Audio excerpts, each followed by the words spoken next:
সকল প্রিয় ছাত্রছাত্রী এডুইন্সের একটি নতুন ভিডিওতে সকলকে স্বাগতম।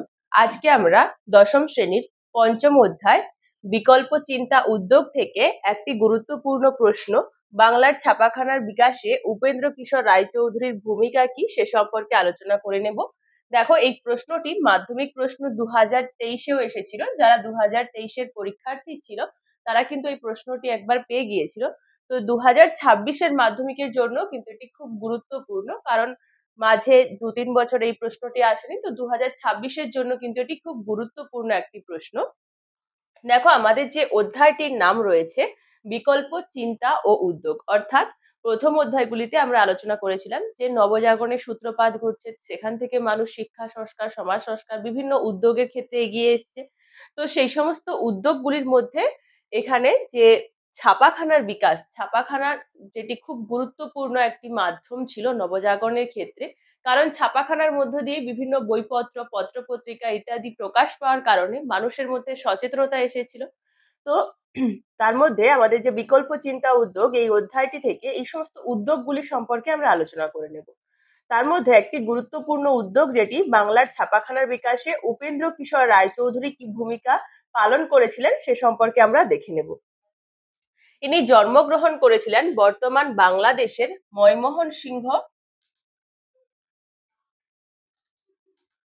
ময়মনসিংহ অঞ্চলের মসুয়া গ্রামে। গ্রামটির নাম কি ছিল? মসুয়া গ্রামে তিনি জন্মগ্রহণ করেন। সেখানে তিনি তার স্কুল জীবন সম্পূর্ণ করে পরবর্তীকালে কলকাতার প্রেসিডেন্সি কলেজে তিনি তার বাকি কলেজ লাইফ বা কলেজের পড়াশোনা সম্পূর্ণ করেন। কোথায়? না, কলকাতার প্রেসিডেন্সি কলেজে। তো তিনি জন্মগ্রহণ করেছিলেন যেটি বর্তমানে বাংলাদেশের মসুয়া গ্রামে তিনি জন্মগ্রহণ করেন, এবং সেখান থেকে তিনি উচ্চশিক্ষা লাভের জন্য কলকাতাতে চলে আসেন। কলকাতার প্রেসিডেন্সি কলেজে তিনি ভর্তি হন, সেখানে তিনি উচ্চশিক্ষা লাভ করেন। এই উচ্চশিক্ষা লাভের সময় থেকেই, যখন তিনি প্রেসিডেন্সি কলেজে পড়াশোনা করতেন, সে সময় থেকেই তিনি বিভিন্ন লেখালেখি, পত্রপত্রিকাতে চিত্র অঙ্কন, এই সমস্ত কাজে তিনি এগিয়ে এসেছিলেন। তার কার্যকলাপের কয়েকটি পত্রপত্রিকার নাম কি ছিল? সখা, সাথী, এ ধরনের তিনি বিভিন্ন পত্রপত্রিকার কাজে এগিয়ে এসেছিলেন। তার যেটি উল্লেখযোগ্য একটি কাজ ছিল, যেটির নাম কি ছিল? ছেলেদের রামায়ণ। ছেলেদের রামায়ণ এই পত্রিকাটি প্রকাশ ঘটেছিল কোথা থেকে? যোগেন্দ্রনাথ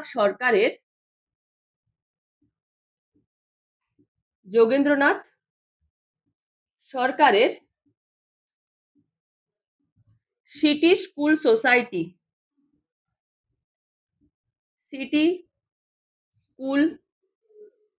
সোসাইটি প্রেস থেকে এই পত্রিকাটি প্রকাশ ঘটেছিল, এবং এই পত্রিকাটিতে, মানে ছেলেদের রামায়ণ যে পত্রিকাটি রয়েছে, তাতে তিনি চিত্র অঙ্কনের কাজ করেছিলেন।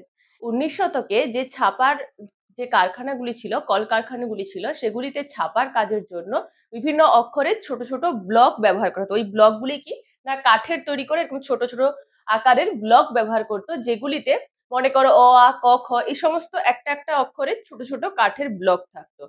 তো উপেন্দ্র কিশোর রায়চৌধুরীর এই সমস্ত যে পত্রিকাগুলি ছিল, সখা, সাথী, মুকুল, বালক, এই সমস্ত পত্রপত্রিকাগুলিতেও এই ধরনের ব্লকের মাধ্যমেই ছাপার কাজ চলেছিল। কিন্তু যখন তিনি ছেলেদের রামায়ণ এই পত্রিকাটি যখন তিনি প্রকাশ করেন, তখন তিনি যে চিত্র অঙ্কনের কাজ এখানে করেছিলেন তাতে তিনি সন্তুষ্ট লাভ করেননি। তিনি মনে করেছিলেন যে এটি যদি আরো কিছু উন্নত করা যেত, তাহলে হয়তো ছেলেদের মধ্যে এটি আরো ভালোভাবে প্রসার করতে পারত। এখন যেমন আমরা বইগুলিতে যদি নর্মাল সাদা কালো লেখা থাকে, তখন সেই বইটা কিন্তু আমাদের খুব একটা পড়তে ভালো লাগে না। কিন্তু যদি ওখানে বিভিন্ন রঙিন ছবির মাধ্যমে কিছু বোঝানো হয়, কিছু লেখা থাকে, তখন কিন্তু আমরা খুব সহজে ওটাকে মন দিয়ে পড়াশোনা করতে পারি। তো এভাবে তিনি উপেন্দ্র কিশোর রায়চৌধুরী ভেবেছিলেন যে ছেলেদের মধ্যে এটিকে আরো জনপ্রিয় করে তোলার জন্য এর মধ্যে আরো ভালোভাবে তিনি চিত্র অঙ্কন করতে পারেন।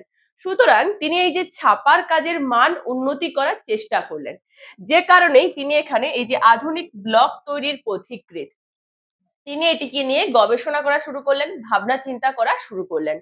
1895 সালে উচ্চমানের ব্লক তৈরির জন্য তিনি সফলভাবে একটা ব্যবসা প্রতিষ্ঠা করলেন।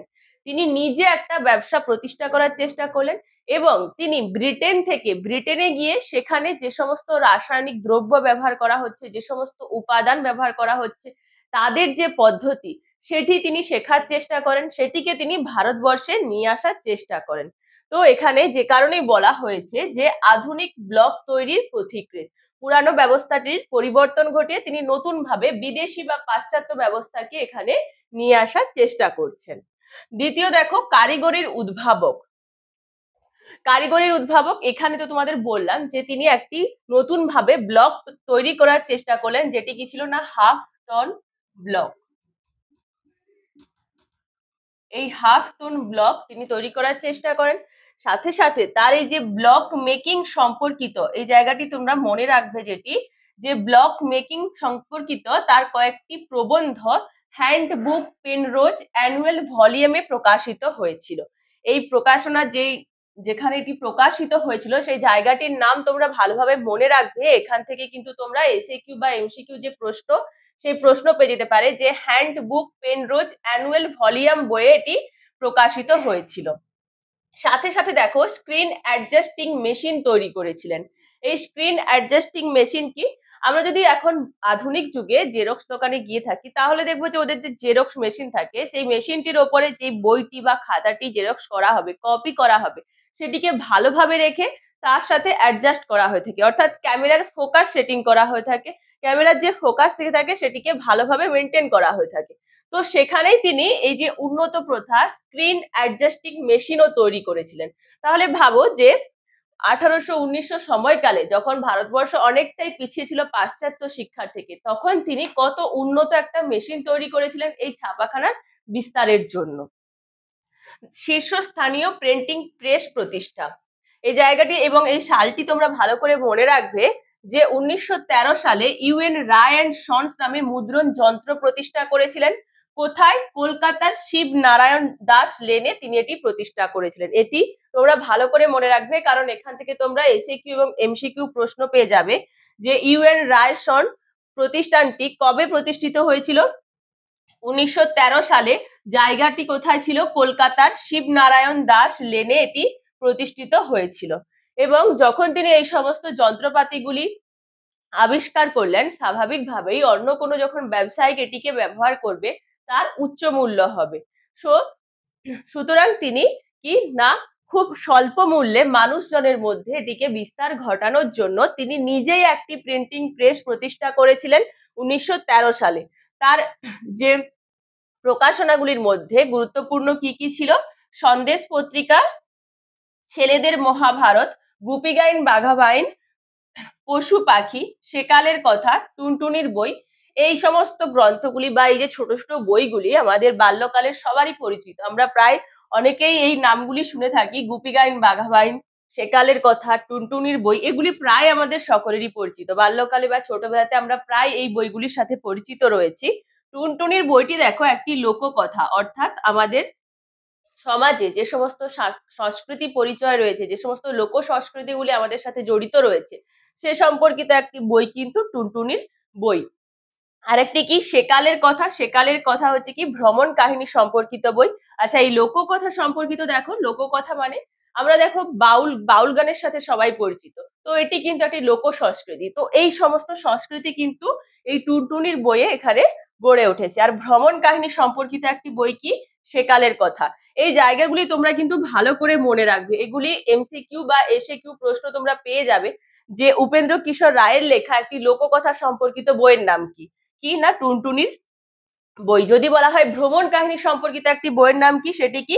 সেকালের কথা। এই ধরনের প্রশ্ন কিন্তু তোমাদের কাছে ঘুরিয়ে ফিরিয়ে আসতে পারে।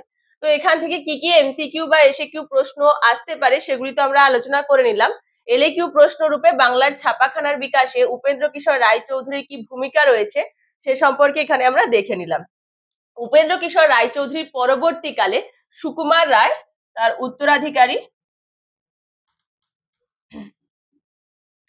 এই শিল্পকে আরো এগিয়ে নিয়ে যাওয়ার চেষ্টা করেন এবং আরো উন্নতি করেন সুকুমার রায়, এবং পরবর্তীকালে তার বংশ তালিকাতে অনেকেই এই শিল্পের সাথে যুক্ত হয়েছিলেন।